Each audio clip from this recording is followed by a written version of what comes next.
بسم الله الرحمن الرحيم يا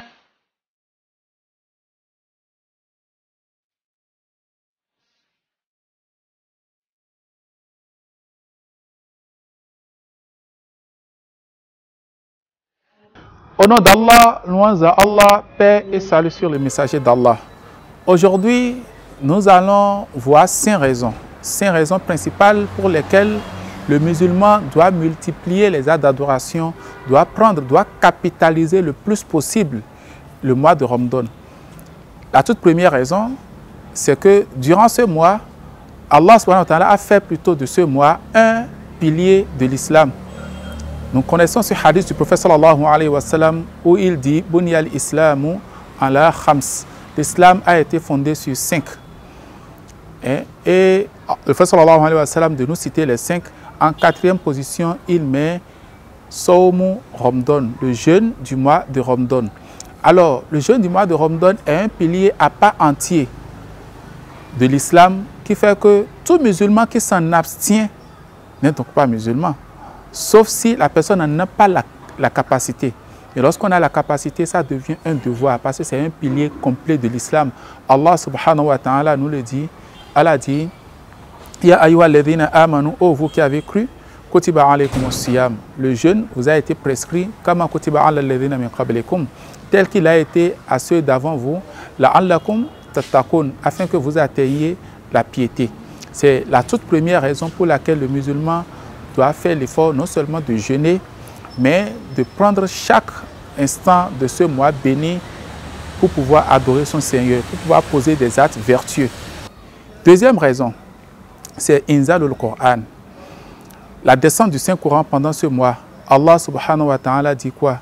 Allah dit Shahru Ramadan alladhi unzila fihi al-Qur'an. Le mois de Ramadan durant lequel le Saint-Coran a été révélé. Pour montrer que dans le mois de Ramadan, il y a le livre qui a transcendé tous les temps. Le livre qui est la parole véritable d'Allah subhanahu wa ta'ala. Le livre lequel la ya'tihi al-batilu min bayni yadayhi wa la min khalfi. Que cela soit de devant lui ou de derrière, aucune innovation ne vient dans le Saint-Coran. Aucune incertitude, rien de nouveau ne entre dans le Saint-Coran.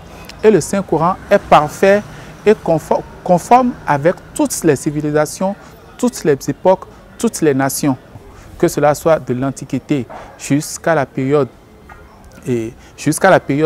actuelle et même pour les générations futures, le Saint-Coran est conforme à toutes les générations. La révélation du Saint-Coran nous montre que c'est courant ce mois qu'Allah subhanahu wa ta'ala a descendu le Coran de chez lui jusqu'au premier ciel. Mais mieux, ça signifie aussi que c'est courant ce mois que le prophète Muhammad sallallahu alayhi wa sallam a rencontré la toute première fois l'ange Jibril alayhi salatu wa salam. Imaginez cet événement.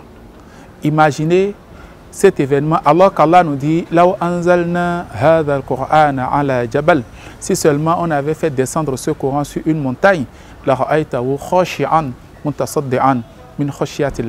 tu l'aurais vu totalement se fracasser, devenir poussière par crainte d'Allah subhanahu wa ta'ala. Et ça, c'est descendu sur le prophète sallallahu alayhi wa sallam pendant ce mois de Ramadan. Le mois de Ramadan a vu la descente du Saint-Coran avec toute sa grandeur. Et cela vient donner un grand honneur à ce mois béni qu'est le mois d'adoration, le mois de Ramadan. Troisième raison importante pour laquelle le musulman doit s'éveiller le plus à s'adonner à l'adoration, c'est Laylatul Qadr. Au cours du mois de Ramadan, il y a une nuit, une seule nuit qui est meilleure que 1000 mois, 1000 autres mois. Et lorsqu'on parle de 1000 autres mois, pas n'importe quel mois, non. 1000 mois d'adoration d'un prophète, alayhi salatu wa salam. 1000 mois durant lesquels un prophète a adoré Allah, un prophète a combattu sur la voie d'Allah, etc. Allah nous offre une seule nuit qui est meilleure que 1000 mois de la vie de ce prophète-là. Alors, nous avons le devoir de poser les actes, nous avons le devoir d'aller à l'adoration d'Allah afin de ne pas perdre la moindre minute courant ce mois béni de Ramadan. Lorsqu'on parle de Laylatul Qadr, on sait qu'Allah subhanahu wa ta'ala nous dit « Inna anzalnahu fi laylatil qadr ». Certes, nous avons fait descendre ce Coran courant la nuit de la destinée. Wama adraka ma laylatul qadr, qui te donnera donc les informations concernant cette nuit de la destinée. Laylatul qadri khayrum min alfi shahr. Certes, la nuit de la destinée est meilleure que 1000 mois d'adoration. Et Allah subhanahu wa ta'ala de nous enseigner que courant cette nuit, les anges descendent et cette nuit constitue paix et bénédiction pour l'humanité tout entière, mais les croyants beaucoup plus en particulier.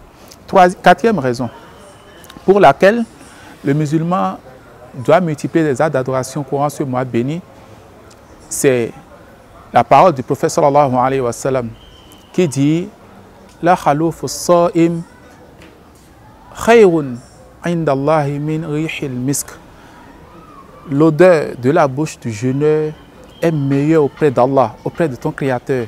L'odeur de ta bouche, lorsque tu jeûnes, est meilleure auprès d'Allah subhanahu wa ta'ala que même l'odeur de misk. Misk, c'est l'encens qui sent le plus bon possible. Regarde jusqu'à quelle hauteur Allah subhanahu wa ta'ala est en train de t'honorer, chers frères musulmans. Est en train d'apprécier même ton odeur à l'odeur aux meilleures odeurs possibles. La cinquième raison, c'est la parole du prophète sallallahu alayhi wa sallam dans un hadith Qudsi, lorsqu'il dit « As-sawmu li wa ana ajzi bi ». Il dit « Le jeûne, ça m'appartient. C'est toi qui fais le jeûne, mais c'est moi, ce jeûne-là m'appartient. C'est vrai que c'est toi qui jeûnes. Mais Allah, c'est un privilège qu'Allah subhanahu wa ta'ala puisse s'attribuer ton œuvre en disant « As-sawmu li ». Le jeûne est à moi, et c'est moi qui en donne la récompense. À toi maintenant d'œuvrer pour qu'Allah subhanahu wa ta'ala te donne la plénitude de récompense, parce que de la manière dont tu auras jeûné dépendra la récompense qu'Allah va t'attribuer. Chers frères, chères sœurs, à cause de ces 5 raisons, alors nous allons te demander de parfaire ton jeûne, parce que c'est en le parfaisant que tu atteindras la piété. Nous l'avons dit, Allah subhanahu wa ta'ala a prescrit le jeûne afin que nous atteignions la piété, afin que nous créions Allah subhanahu wa ta'ala le plus. De la manière dont tu auras passé tes journées de jeûne, de la manière dont tu auras passé tes nuits du mois de Ramadan, te permettra d'atteindre la piété, de craindre Allah tel qu'il mérite d'être craint. Te permettra de cette manière-là à ce que la nuit de Laylatul Qadr, toutes tes invocations puissent être exaucées, que tes péchés te soient pardonnés. Sur ce, nous allons nous dire au revoir. Wassalamu alaikum wa rahmatullah.